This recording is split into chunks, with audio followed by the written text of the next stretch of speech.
I had a hair on the pillow the other morning. I held it up to my wife. I said, honey, what held it in yesterday?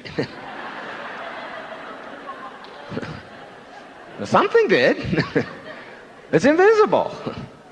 In our culture, particularly in the West, we have a tendency to believe that this is who we are. And we decorate our form, and we perfume it, and we insure it, and we build a house around it, and we mortgage that, and we watch it, and we look in the mirror, and we say, oh my God, look at what's happening to it, and there's another wrinkle that wasn't there before, and how did that get there? And it's completely out of your control. It's all handled for you. There's such a beautiful lesson to learn, such a beautiful spiritual lesson to learn. If you look at a vase and watch a sculptor make a vase, the sculptor shapes his clay and finishes it up. And what is it that makes it a vase? You think it's the material? You think it's the pottery? You think it's the clay? No. It's the empty, silent space inside that the clay surrounds that allows it to be a vase. Otherwise, it's just some pottery.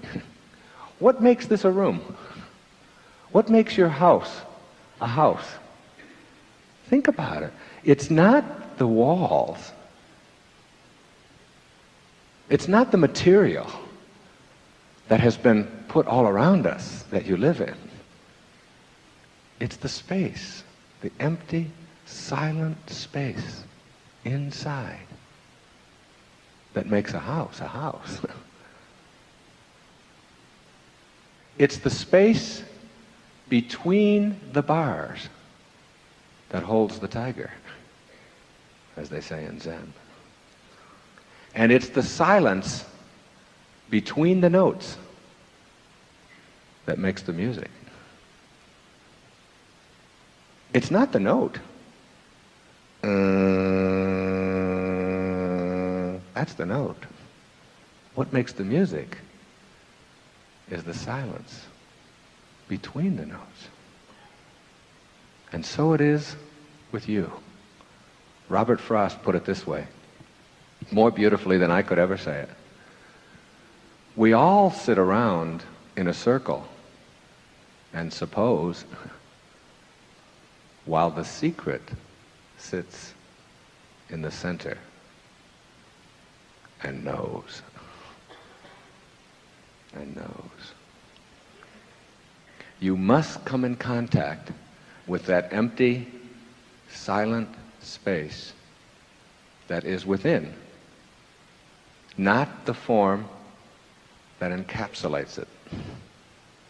So difficult for us in a world of bottom line, left-brained, analytical,